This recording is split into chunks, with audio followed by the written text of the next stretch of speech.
Hello mga katindero, mga katindera. Magandang araw sa inyong lahat. Meron tayong pag-usapan ngayon na malaga. Tapos paki-comment below lang po kung saan manaabot itong video na to. Para sa pag-comment nyo po ay mabalikan ko kayo at masubscribe na rin po sa mga susunod kong mga video ay para pa rin ma-shoutout ko kayo.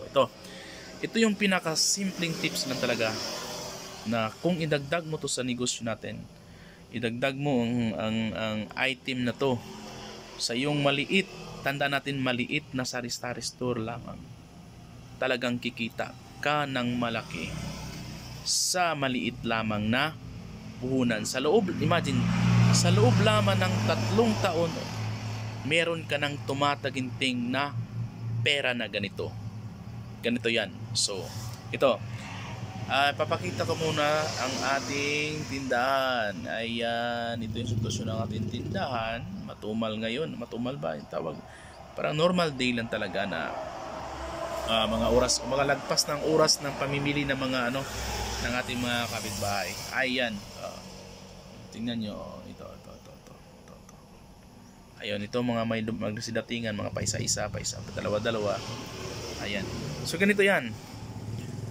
Kung wala ka pa sa tindahan mo na ganito, so simulan mo na ngayon mga ka-people.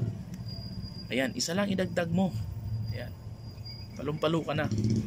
So, pero bago ka magdagdag ng negosyo na to, tandaan mo, bago mo magdagdag ng negosyo na to, kailangan din meron kang benta na load.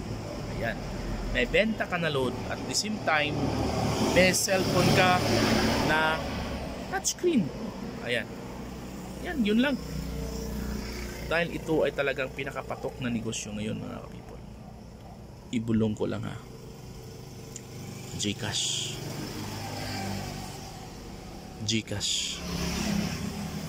So dapat alam mo na ngayon.